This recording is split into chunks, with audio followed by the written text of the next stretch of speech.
What did you do?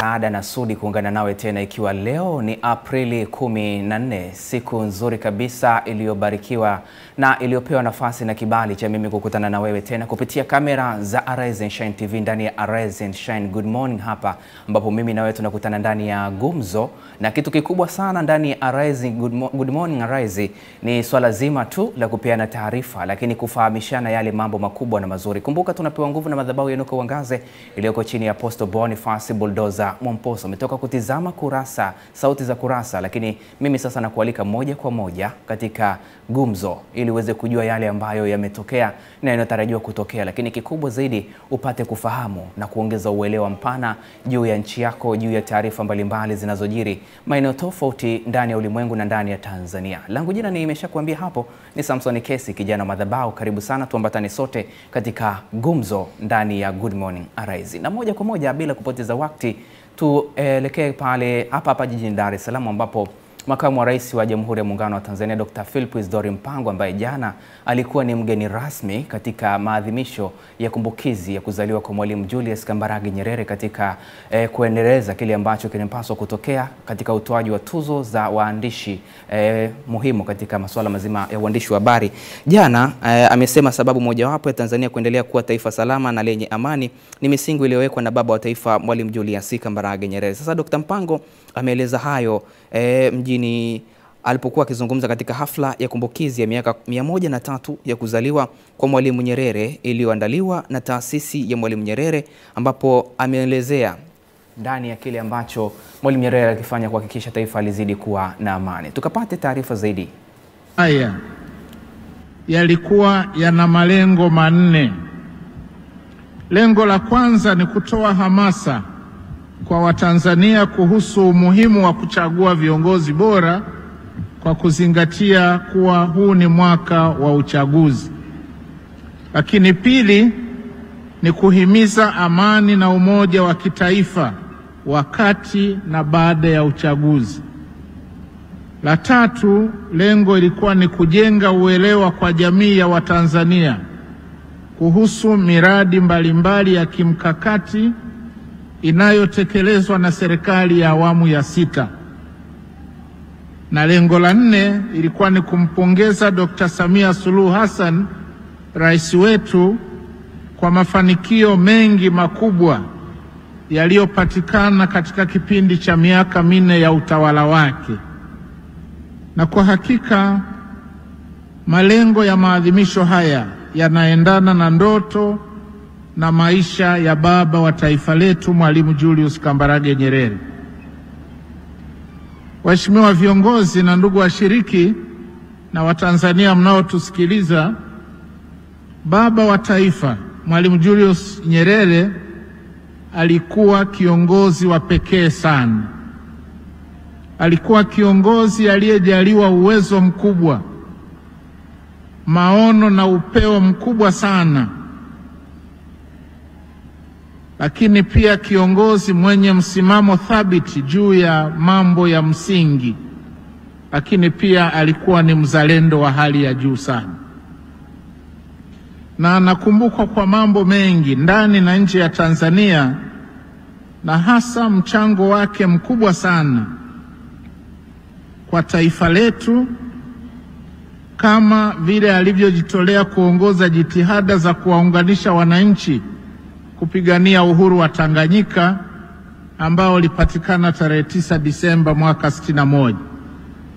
Lakini pia kuasisi muungano wa Tanganyika na Zanzibar tarehe 26 Aprili 1964.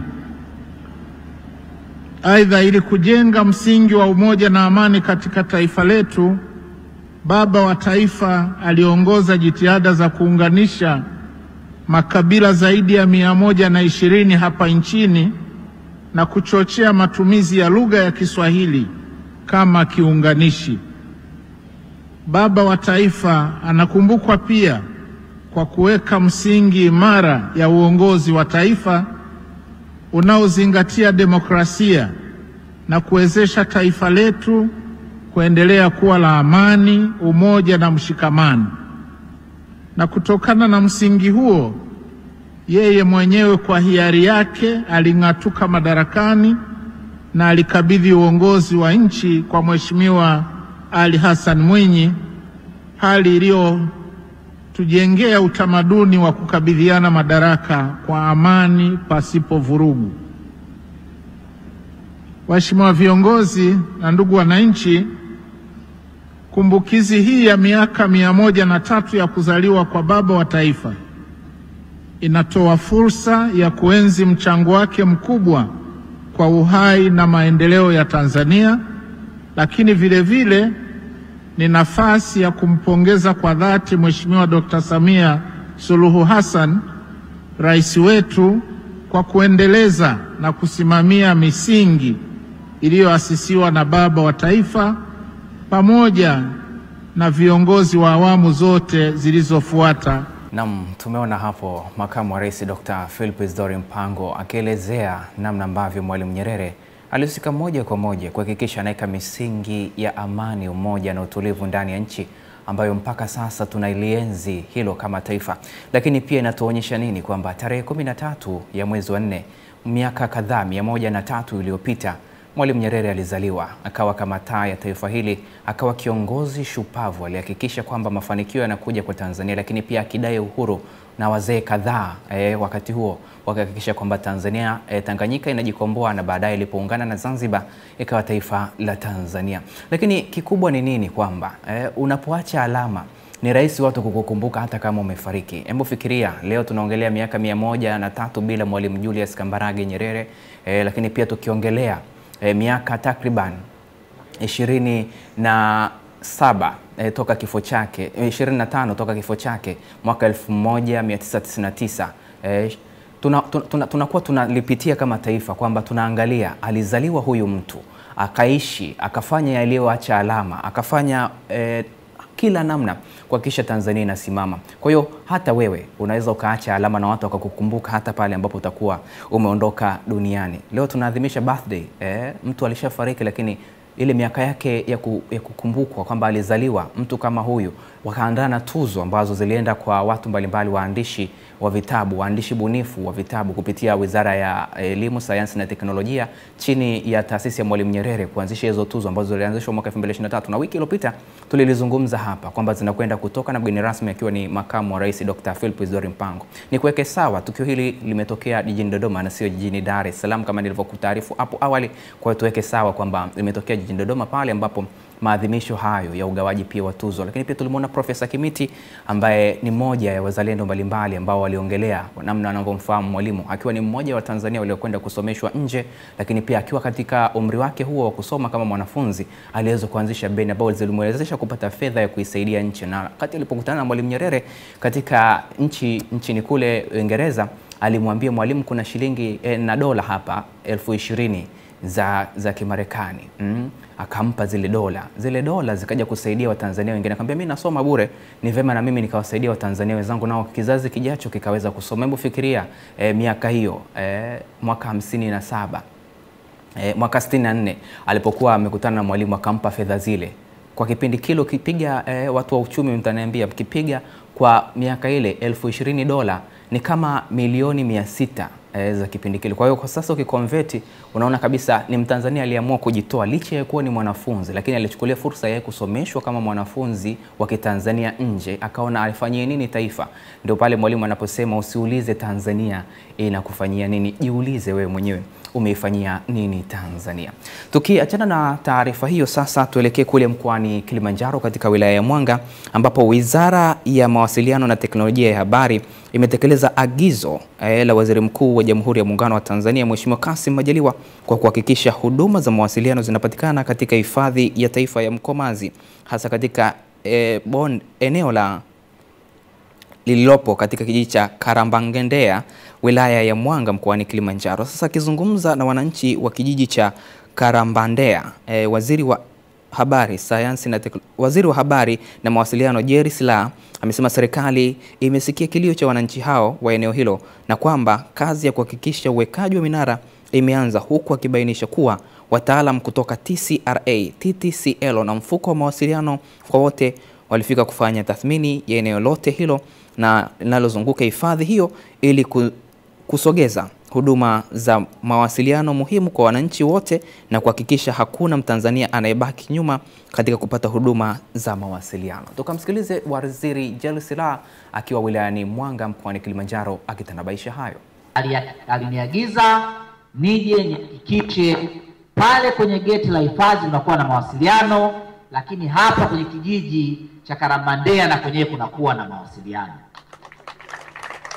Naomba kupitia mkutano huu kueleza kwamba maagizo yale aliyotoa tarehe 25 mwezi wa 3, tarehe 26 nilimwagiza katibu mkuu aliunda timu, na tarehe 27 ya mwezi wa 3 timu hiyo ilikuja hapa. Timu hiyo imeundwa na wataalamu kutoka Mamlaka ya Mawasiliano Tanzania kwa maana TCRA, wataalamu kutoka Kampuni ya Simu Tanzania kwa maana TTCL, wataalamu kutoka Mfuko wa Mawasiliano kwa Yote kwa maana ya UCSAF. Walikuja hapa wilaya ya Mwanga na wamefanya tathmini si tu kwenye maeneo haya ya geti la hifadhi ya Mkomazi la Ndea au kijiji cha Karabandea, lakini maeneo yote ambayo yanazunguka maeneo haya. Na taarifa hiyo ilishawasilishwa kwangu kama alivyosema mkuu wa wilaya. Leo mimi nimekuja siku 16 baada ya agizo la waziri mkuu, sio kuja kuitikia agizo, kuja kusema kwamba agizo linalotoa mheshimiwa waziri mkuu tumejipanga kulitekeleza na kulifanyia kazi ili mawasiliano yaweze kupatikana. Kwamba Mheshimiwa Daktari Samia Suluhu Hassan anafanya kazi kubwa sana kwenye sekta ya kupeleka mawasiliano kwa wananchi, hasa wananchi wa vijijini.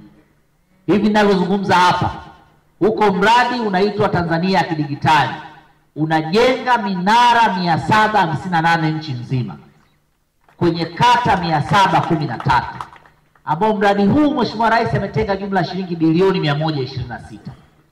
Lakini kwa kuwa Kilimanjaro ni sehemu ya Tanzania, hapa mkoani Kilimanjaro inajengwa minara 38 na jumla shilingi bilioni 7.1 zimekuja hapa na minara inajengwa.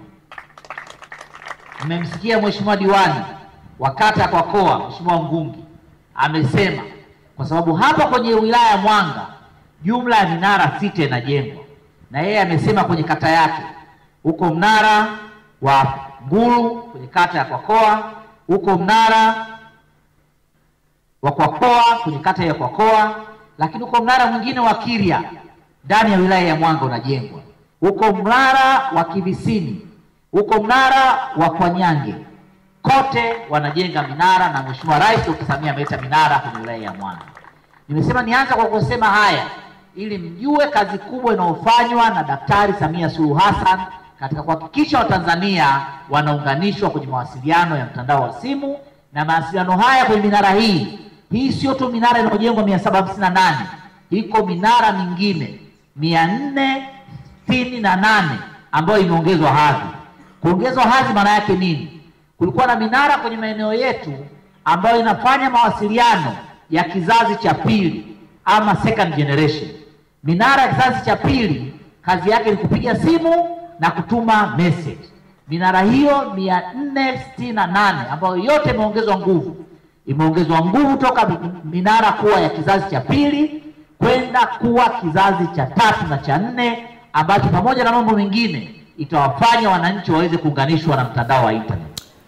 Mawasiliano ni moja ya kitu ambacho kila binadamu anakihitaji kwenye dunia ya sasa, hasa yenye mapinduzi ya sayansi na teknolojia. Kila siku unahitaji kuhabarika. Hata hizi habari ndani ya Gumzo zinakufikia wewe kwa sababu yapo mawasiliano bora ambayo yamewezeshwa na Mamlaka ya Mawasiliano Tanzania TCRA, lakini pia kupitia Mfuko wa Mawasiliano kwa Wote wa UCSAF ambao unakuwezesha wewe kupata mawasiliano na kuyadai ikiwa ni haki yako ya msingi, kwa sababu unahitaji kuhabarika, kuelimika, lakini pia kupata taarifa mbalimbali. Unazipata vipi? Ni kupitia mawasiliano, kupitia simu yako ya kupiatila, wazungu wanasema smartphone, simu janja ambayo inakuwezesha wewe kupata taarifa, lakini pia hata namna kuzungumza. Simu hizi za kawaida, wengi wakiziita viswaswadu, unazipata pia mawasiliano yake endapo kutakuwa kuna uwezekano wa minara hiyo kusimikwa katika eneo lako unaloishi. Kikubwa ni kwamba serikali imeshatoa mwongozo kwamba ipo minara inawekwa maeneo tofauti kuhakikisha wananchi wote ndani ya Tanzania wanapata mawasiliano, na hiyo ikiwa ni sera ya UCSAF, huduma ya mawasiliano kwa kwa wote au mfuko wa mawasiliano kwa wote. Hiyo ni habari kutoka kule Mwanga mkoani Kilimanjaro, lakini kwa ni ziara ya Mheshimiwa Jerry Silaa, waziri mwenye dhamana ya habari na mawasiliano, akiwa anaelekea katika huo mkoa wa Kilimanjaro. Amepita Mwanga lakini pia ameelekea kule Siha mkoani Kilimanjaro. Sasa tuachane na gumzo kitaifa, tuelekee moja kwa moja kwenye gumzo kimataifa.